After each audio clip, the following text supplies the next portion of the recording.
Simple living with विद्या ह्या YouTube चॅनलवर मी माझ्या सगळ्या मैत्रिणींचं स्वागत करते। आज ना आपण मस्त अशी गोडाची रेसिपी एक बघायची आहे, ज्याचं नाव आहे दुधीचा हलवा।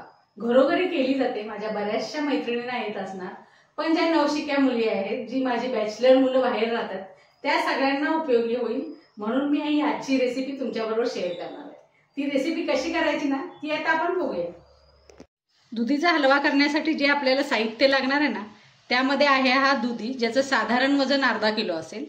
त्यानंतर मी एक वाटी, जी आमटीची आपली वाटी असते ना, तेवढी भरून मी साखर घेतलेली आहे। साखर ही आपल्या चवीप्रमाणे कमी किंवा जास्त करू शकताय तुम्ही। त्यानंतर हे तूप घेतले मी, छोट्या वाटीने अर्धी वाटी तूप घेतले। ड्रायफ्रुट्स आहेत थोडे, त्यानंतर जायफळ आणि वेलदोड्याची पावडर आहे, थोडंसंच मीठ आहे, अगदी किंचित असं, आणि हे जवळजवळ अर्धा लिटर दूध आहे। आता आपण हा दुधी आहे ना, तो आता सोलून घ्यायचा आहे सुरुवातीला। दुधी असा मधून कट करून घ्यायचा आणि त्यानंतर ना ह्याचं थोडंसं काढून आपल्याला ना खाऊन बघायचं की दुधी कडू वगैरे आहे काय। दुधी जर तुमचा कडू असला तर तो अतिशय विषारी असा असतोय, आरोग्याला धोकादायक आहे। त्यामुळे आधी थोडीशी टेस्ट बघायची आणि मग त्या दुधीची जे काही तुम्हाला भाजी किंवा हलवा करायचा असेल तो करायला यायचा। आता मी खाऊन बघते। हा व्यवस्थित आहे, गोड, साधारण गोडसर असाच आहे हा। आता याच्या साली काढून घेऊया आपण।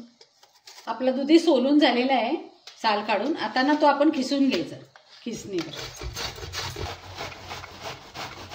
दुधी आपला खिसून पूर्ण झालेला आहे आणि हा दुधी ना लगेच काळा पडत असतोय, त्यामुळे पटकन आपल्याला हलवा करायला घ्यायचा आहे। आणि दुधी खिसत असतानाच आपल्याला कढई गरम करायला ठेवायची आहे, कारण आपल्याला जास्त वेळ मिळत नाही दुधी खिसल्यानंतर। तो काळा पडायच्या अगोदर आपल्याला हलवा करायला घ्यायचा आहे। त्यामुळे माझी आता कढई मी मगाशी ठेवली होती, गरम झाली। आता त्याच्यामध्ये आपण तूप घालून घेऊया, जे अर्धी वाटी छोट्या वाटीने घेतलेलं आहे मी। तूप तापलंय आपलं, आता आपण ह्याच्यामध्ये दुधी घालूया। दुधीला आपण दुसरं कुठलंही पाणी वापरत नाही, त्यामुळे आपल्याला दुधी पिळून घ्यायची काही गरज नाही। त्याचं जे स्वतःचं पाणी असते त्यामध्ये तो व्यवस्थित असा शिजला जातोय।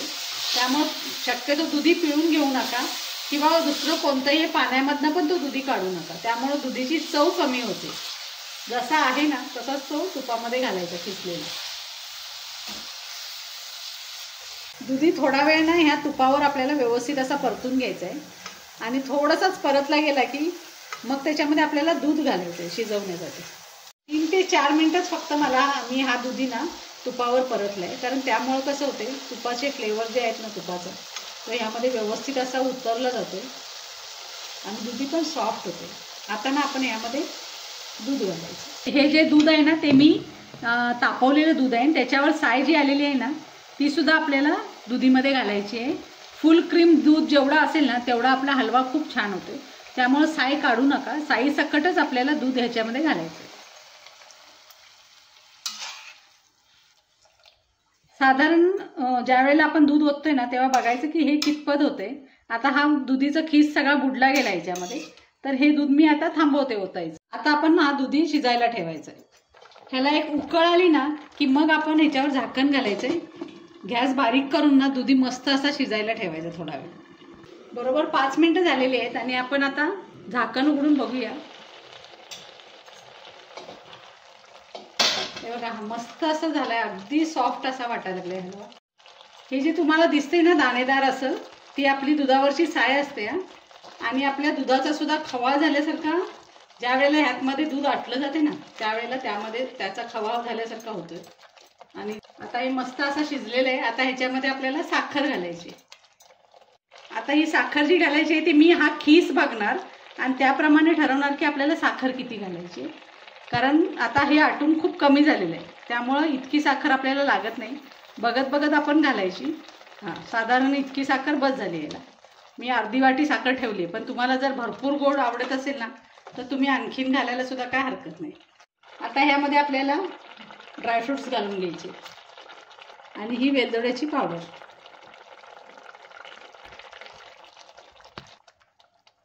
आता गॅस बारीक करायचा आहे आणि झाकण घालून हे पूर्ण आटूपर्यंत आपल्याला झाकून ठेवायचं।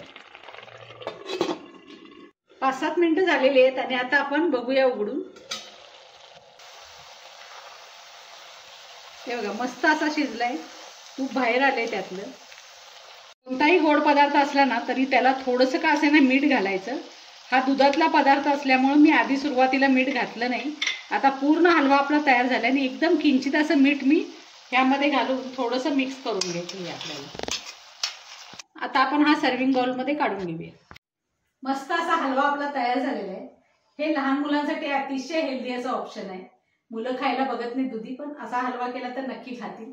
त्याशिवाय हा हलवा जसा थंड होत जाईल ना तर तशी चव त्याची अगदी अशी मस्त अशी होत जाते. अगदी हा हलवा फ्रीजला ठेवून पण तुम्ही खाऊ शकताय, मस्त लागतोय तो. अशा पद्धतीनं तुम्ही पण असा हलवा करून बघा आणि मस्त मस्त अशा कमेंट्स मला द्या. थँक्यू.